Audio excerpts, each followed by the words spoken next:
A Secretaria Municipal de Saúde confirmou o 7º caso de raiva animal aqui em Feira de Santana. Por esse motivo, equipes do Centro de Zoonoses intensificaram ações nas regiões para evitar a circulação da doença no município. Para falar sobre esse trabalho de prevenção e rastreamento, a gente conversa agora com Mirza Cordeiro, ela que é médica veterinária e coordenadora do Centro de Zoonoses aqui de Feira de Santana. Mirza, muito obrigada por ter aceitado o nosso convite. Para começar, eu quero que você explique, como é que tem sido esse trabalho das equipes do Centro de Zoonoses com a confirmação desse 7º caso aqui em Feira. Feira de Santana, ela já faz um trabalho de vacinação de cães e gatos durante o ano inteiro. Então, nós não fazemos vacinação só no período da campanha. E, de qualquer maneira, isso ajuda, a essa prevenção da raiva em animais pets, cães e gatos. Nós temos como conduta, fazer essa vacinação nas unidades de saúde durante o ano inteiro e também no período da campanha, que nós finalizamos a campanha na última sexta-feira, vamos nos bairros e na zona rural.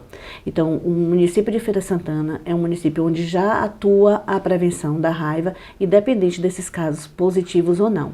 O programa da raiva está baseado em 3 tópicos: a vacinação de cães e gatos, o envio de amostra, que nós realizamos também, independente de ter circulação viral ou não. Nós enviamos amostra de tecido nervoso, tanto de morcego como mico, que é o Calitrix, a espécie Calitrix, como cães e gatos, nós enviamos semanalmente para Salvador para fazer esse controle. E foi a partir deste envio que nós começamos a detectar a circulação do vírus rábico variante morcego no município.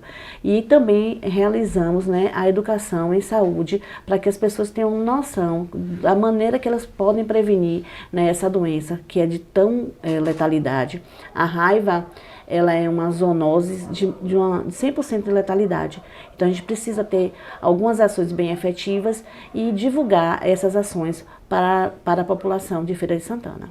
Mirza, quando um caso de raiva animal é confirmado em algum bairro, como é que vocês agem na prática? Como é que funciona esse trabalho de rastreamento, de prevenção? Bom, agora nesse momento a população está bem sensível, Então, nós já enviamos 44 morcegos, agosto e setembro. Em relação ao ano passado, nós enviamos só 5.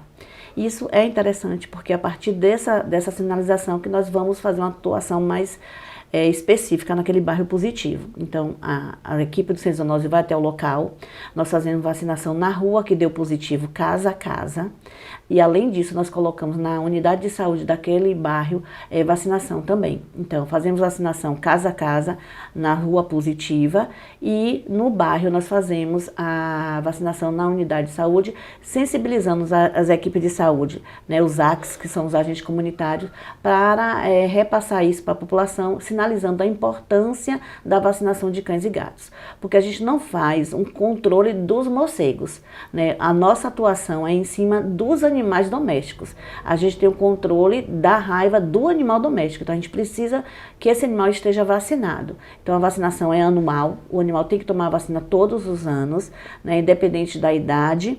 E para ele estar imunizado e estar se prevenir contra essa doença. Então, a raiva tem 100% de letalidade, quase 100% de letalidade, e a gente precisa ficar atento a essa situação que nós estamos vivenciando no nosso município. Vamos às unidades, fazemos casa a casa e estamos divulgando nos meios de comunicação aonde vacinar o seu animal, aonde deve procurar. E o Centro de Zoonoses também é um posto de saúde durante o ano inteiro. Então, de segunda a sexta, nós temos vacinação no Centro de Zoonoses, para que as pessoas também possam levar seus animais lá.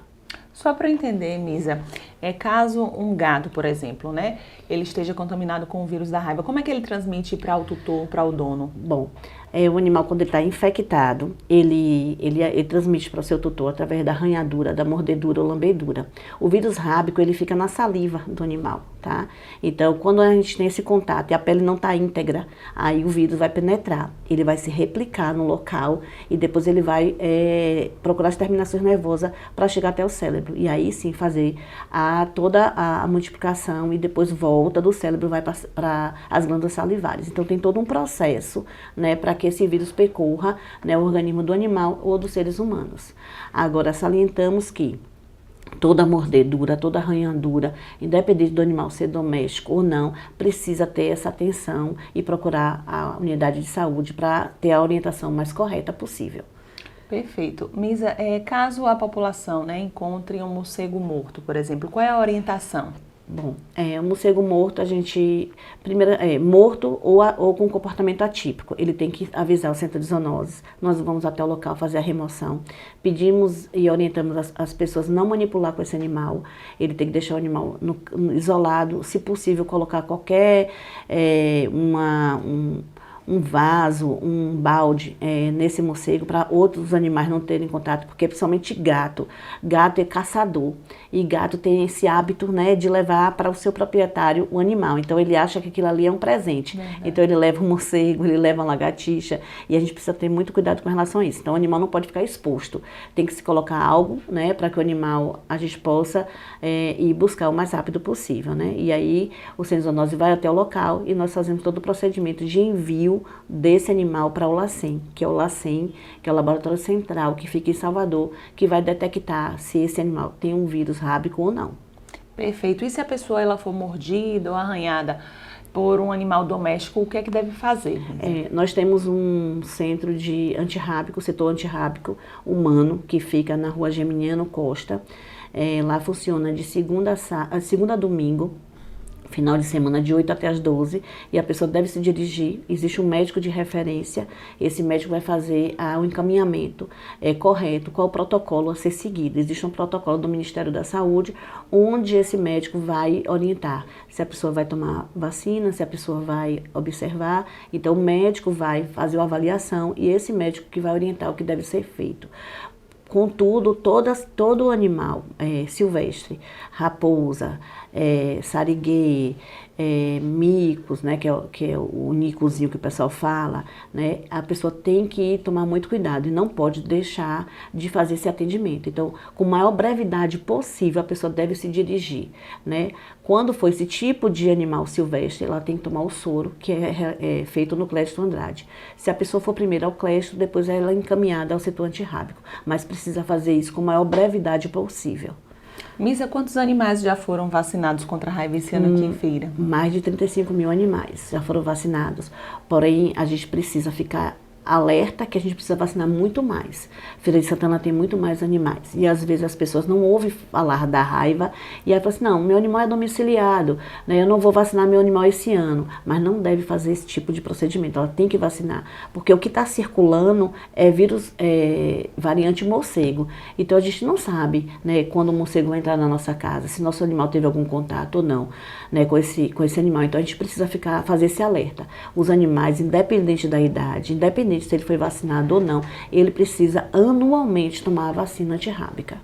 Misa, quanto tempo leva, né, para o vírus da raiva se manifestar nos animais e quais são os sintomas que eles costumam apresentar? Bom, a raiva ela tem alguns ciclos, tá? Ela tem um ciclo aéreo, que é o morcego, tá? Esse a gente não tem, assim, muito, não existe tantos estudos para a gente detectar, assim, realmente quanto tempo, né, essa sintomatologia vai ser apresentada. Existe o ciclo de produção, que é bovinos, equinos, então, em média, de 60 dias até 2 meses pode ter apresentação de sintomatologia, tá? Nesses bovinos e equinos. Nós temos o ciclo silvestre, que são os micos, as raposas, os sarigueiros, que também a gente não tem um controle disso efetivamente, e temos os pets. Os pets demoram de 90 a 2 meses para apresentar a sintomatologia, que isso se chama período de incubação, tá? Agora, quando ele apresenta os sintomas, ele vai ter um prazo até 10 dias desse animal vir a óbito. Então, o animal pode ser agredido por um animal, um morcego, né? E aí tá ali o vírus e ele começa a apresentar os sintomas. Apresentando os sintomas, esse animal vem a óbito em 10 dias. E por isso que o período de observação da raiva em animais em pet é um período de 10 dias. No mais ou menos, em média, a gente observa que de 5 a 7 dias o animal já vem a óbito, né? E aí, nesse momento que a gente precisa ter acesso a esse animal que veio a óbito para mandar o tecido nervoso para detectar realmente se esse animal veio a óbito em função do vírus rábico ou outras doenças neurológicas, né? Então, o cão e o gato, antigamente, tinha uma sintomatologia agressiva, tanto que as pessoas diziam que agosto era o mês do cachorro louco, porque os animais saíam correndo, agredindo. A gente não tem mais praticamente essa sintomatologia, porque isso quem fazia era a variante canina. Como a gente tem agora a variante morcego circulando, ela deixa o animal com outro tipo de sintomatologia. Então o animal pode ficar rouco, mudar de comportamento, salivação, porque eles têm uma paralisia da musculatura, tanto que as pessoas diziam que o animal tinha medo da água. Não é o medo da água, mas sim o animal não consegue deglutir. Então ele tem uma salivação muito intensa, tá? Então o latido fica rouco do animal, né? Esse animal ele fica mais prostrado, ele fica, pode ter, no caso, né, ter uma paralisia e o animal ficar se batendo. Então a gente precisa observar esse tipo de sintoma nos animais. Um alerta que a gente faz, muitas vezes as pessoas passam na rua, vê um animalzinho se batendo, um animalzinho que acha que foi atropelado. Tem que tomar muito cuidado com essa manipulação, porque como a gente está num momento de circulação de vírus, as pessoas precisam usar uma luva, alguma coisa, para remover esses animais. Tá? Então é um alerta que nós fazemos porque a pessoa pode se infectar, né, achando que o animal foi atropelado, achando que o animal foi envenenado e aquele animal sim está com raiva. Tanto que a gente está passando a circular para as clínicas veterinárias para que todo animal que apresente sintomatologia nervosa e vier a óbito, esses animais precisam ser encaminhados ao centro de zoonose para que a gente possa fazer a retirada do tecido nervoso e o envio para o LACEN, para detectar se é raiva ou outra doença neurológica. Perfeito. Misa, para finalizar, eu quero que você deixe um recado para a população sobre a importância mesmo da vacinação antirrábica, como as pessoas podem encontrar essa vacina, seja nos bairros ou no centro de zoonoses, horário, tudo direitinho, porque a informação é tudo nesse momento, né? E a gente pode considerar que está em um período de alerta com esse 7º caso confirmado? Sim, a gente está com um período de alerta, né? O vírus está aí, o vírus sempre circulou. O que a gente está observando é que houve, né, um morcego positivo. Pela informação dada, a população se sensibilizou e houve um aumento de demanda. Então, quando você procura, você vai achar. Então, o vírus ele sempre está circulando e a gente precisa ter esses cuidados sempre, não é só nesse momento, né? Então, a vacinação, a raiva é uma doença imunoprevenível. O que é isso? É uma doença que pode se prevenir. Previne a raiva com o quê? Vacinação. Então, vacinando seus animais, esses animais estão protegidos, tá? A vacinação não pode passar do prazo, ela tem aquele prazo correto, 1 ano. Tá? Então, o animal, ele tomou vacina no ano passado, em janeiro, ele precisa repetir esse ano, ele deveria ter repetido em janeiro. Então, as pessoas às vezes deixam esse prazo, esse animal fica com espaço, né? Porque o anticorpos vai diminuir, né? E esse animal vai ficar susceptível à doença. Então, a gente precisa ter esse cuidado. Vacinação anual dos seus animais. Independente se for domiciliado ou não, se for sair na rua, esses animais precisam ser vacinados, né? E o Centro de Zoonoses realmente um posto de vacinação durante o ano inteiro, né? Nós estamos localizados na Avenida de Contorno, no Jussara, certo? E a gente tem um cronograma de unidades. E normalmente sai através do site da Prefeitura, onde a população pode adquirir essas informações. Então, essa semana, nós estamos no SIM e na Santa Mônica, fazendo volante nos condomínios, em função da positividade do morcego aqui no SIM. Então, a gente entrou em contato com alguns síndicos, né? Houve uma resposta muito boa e nós estamos fazendo essa vacinação dentro dos condomínios. E também estamos fazendo na Santa Mônica volante e no centro de zoonoses. E também estamos fazendo na zona rural. Então a gente está tentando, da melhor forma possível, né, fazer com que chegue a vacinação à população. Perfeito, Misa. Quero lhe agradecer, viu, a sua participação aqui no Pauta Saúde, muito esclarecedora, a sua entrevista, essas informações mesmo, questão de saúde pública, né? Exatamente, a informação é tudo. Então, através da informação, a gente tem como evitar uma doença que tem uma letalidade muito significativa e é uma doença que pode ser prevenida. Lá na Idade Média, na Europa, eram os lobos, né? Acaba transmitindo para os cachorros, e esses cachorros acabavam transmitindo para as pessoas, né? E isso aqui não foi diferente. Mas sempre houve campanhas, as campanhas de vacinação, né? E esse é um alerta muito importante. As pessoas precisam vacinar seus animais, né? Para manter o animal protegido e para se manter protegido.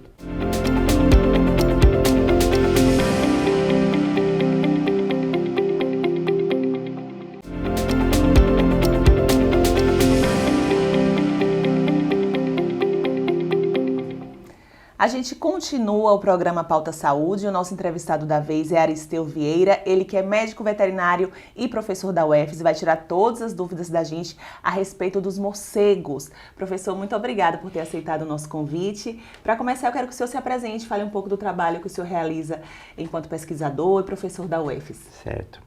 Bom, agradeço muito a oportunidade, né, da gente estar aqui. Eu sou professor da UFES desde 2010.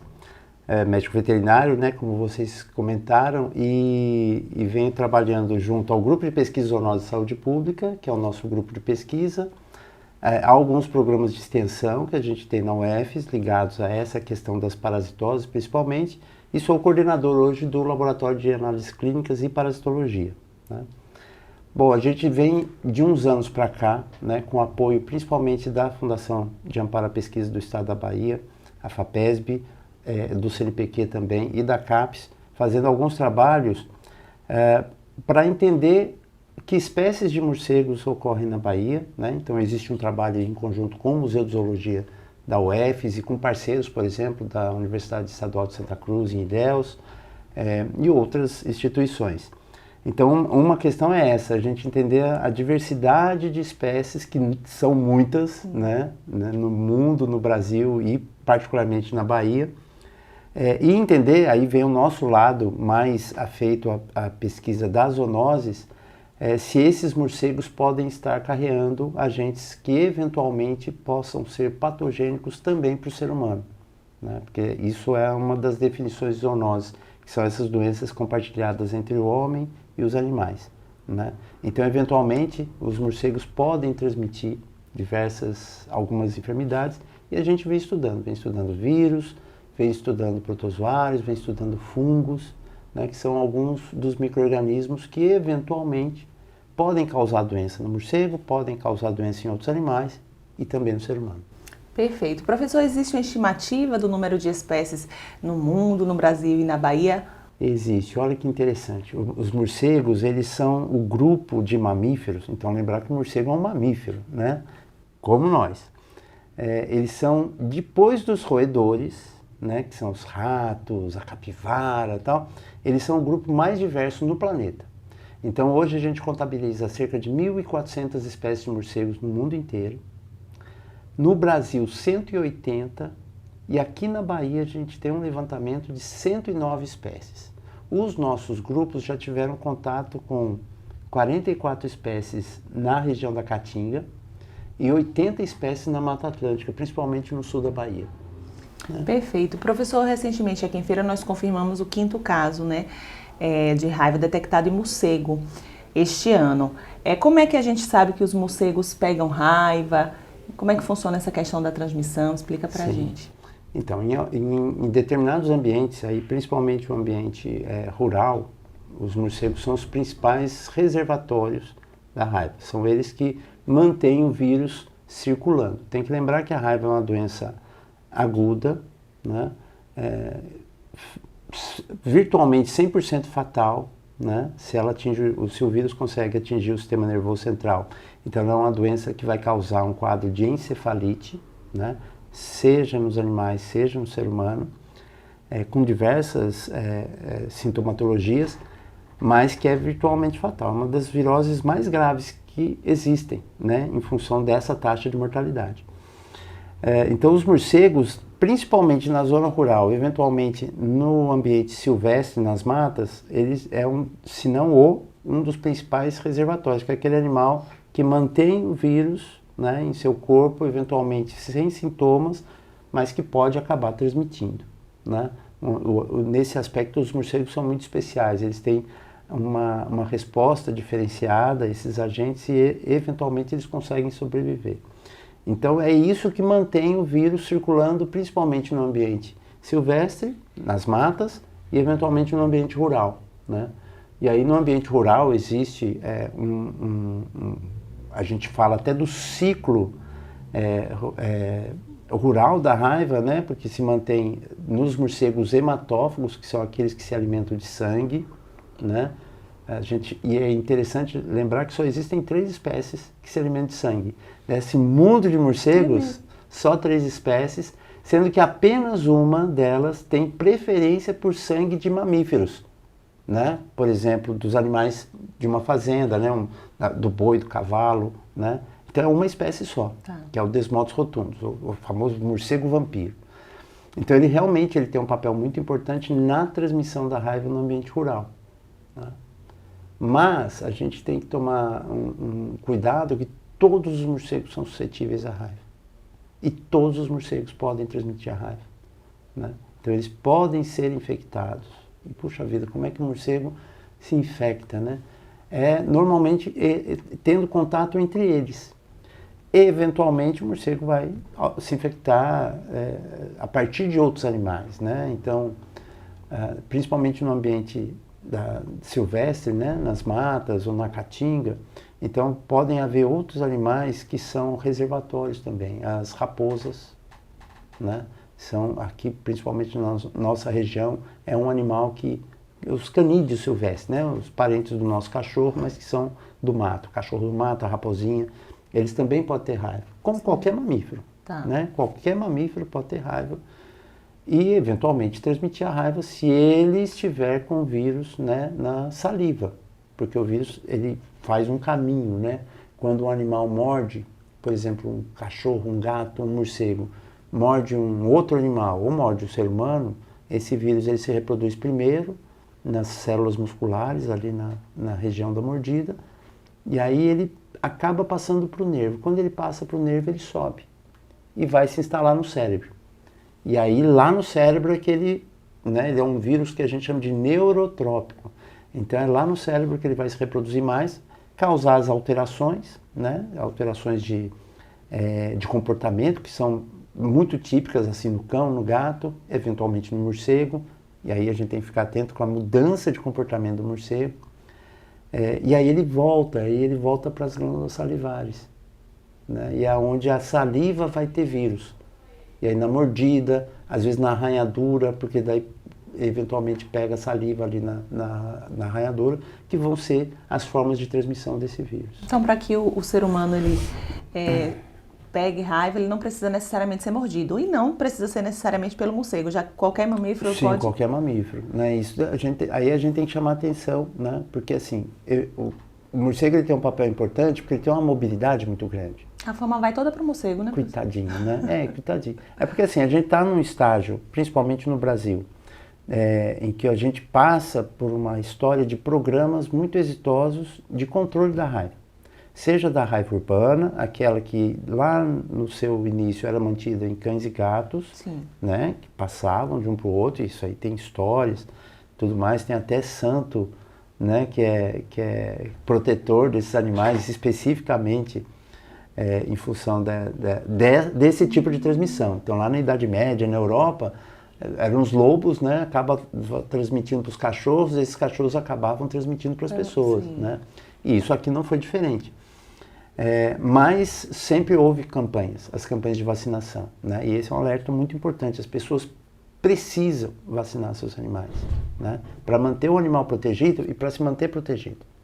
Porque assim, eventualmente é comum que cão e gato são animais caçadores, certo? Então eles vão atrás das presas, mesmo que eles estejam bem alimentados, porque é um instinto deles. E a gente vê às vezes com um gato, por exemplo, né, que ele vai lá, pega um bichinho, pode ser um rato, pode ser um passarinho, mas pode ser um morcego, e traz para dentro da nossa casa, né? E às vezes dá de presente, né, porque é uma forma dele, vou dizer assim, carinhosa, né, do contato dele com o dono, com o tutor. E nisso ele pode estar trazendo um animal que está com raiva, né, principalmente se for um morcego, que não conseguiu escapar. Por que não conseguiu escapar? Será porque o gato era competente caçador ou porque ele estava com algum problema, né? Porque o morcego, quando ele está com raiva, e lembrar, não é só o morcego vampiro. Qualquer espécie de morcego pode ter raiva, morrer de raiva e transmitir a raiva, né? Hoje no Brasil, da raiva detectada em morcegos, 80% desses animais não são morcegos vampiros, né? Então, assim, há uma potencialização aí da transmissão da raiva por outras espécies de morcego que não morcego vampiro. Então, a gente tem que ficar muito alerta, porque eles vão acabar podem acabar transmitindo. Então, nesse contato, né, por exemplo, com o gato pode se infectar. Então, se ele não estiver vacinado, ele pode desenvolver a doença.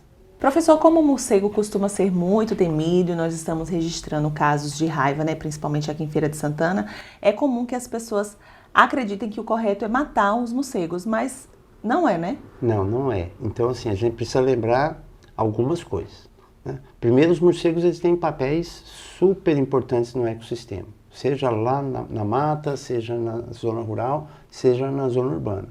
Então, essas espécies todas, a despeito de eventualmente elas poderem estar infectadas e até transmitir a raiva, elas têm um papel muito importante. Então, eventualmente, se você mata um morcego, o que acontece? Primeiro que isso é um crime, né? Lembrar que o morcego é um animal da fauna silvestre brasileira, então ele é protegido por lei, né? Então, ponto, não pode matar. E isso pode atrapalhar o eventual diagnóstico da raiva, porque o vírus ele tem um tempo de desenvolvimento, né? E para que seja feito o diagnóstico, tem que haver uma certa quantidade de vírus nos tecidos do morcego, né? Examinado o cérebro, no caso da raiva, para que a gente consiga fazer o diagnóstico. Então, se você mata isso, né, um morcego desses, primeiro, ele podia não ter o vírus, então ele não representa um risco. E nos poucos que tem vírus, se ele ainda não desenvolveu uma quantidade suficiente que seja detectável, você atrapalha o diagnóstico. Então, assim, né, primeiro, eles são muito importantes e por conta de toda essa importância, eles não devem ser abatidos. Segundo, isso é um crime. E terceiro, você pode estar atrapalhando o diagnóstico. Então, a gente tem que estar sempre em mente com esses 3 pontos. Para finalizar, professor, o senhor comentou que vai acontecer a Noite do Morcego. Fala mais para a gente sobre isso. Nós vamos organizar a partir do dia 16, né, de outubro, durante a Semana Nacional de Ciência e Tecnologia, uma série de eventos ligados à divulgação científica, e um deles vai ser a Noite do Morcego. Então, a Noite do Morcego é um evento organizado pelo Grupo de Pesquisa em Zoonose e Saúde Pública, com o apoio da UFES, com o apoio da nossa Pró-Reitoria de Extensão, Pró-Reitoria de Pesquisa e Pós-Graduação, de alguns programas de pós-graduação e da FAPESB. Então temos lá o Instagram da Zoonose, que é Zoonose UFES, então podem seguir que lá vai ter essas informações. Mas vamos realizar em Lençóis também em Andaraí, né? Porque existe a gente vai estar levando a Semana Nacional de Ciência e Tecnologia para esses espaços na Chapada Diamantina. Professor, muito obrigada pela sua participação aqui no programa Pauta Saúde. Muito esclarecedora essa entrevista, aprendi muitas coisas e espero comparecer a esse evento, viu? Fiquei curiosa com a Noite do Morcego. Né? Vamos lá ver e olhar, né? Ver que a asa do morcego não é uma asa, é uma mão, né? Uma não, as 2 mãos, né? E que foram adaptadas para o voo. Muito interessante isso. Os morcegos, afinal são 1.400 espécies, são os únicos mamíferos que voam. Efetivamente, porque tem uns mamíferos aí que planam, mas o morcego não, ele sai do chão e pode alçar voos por todo o ambiente.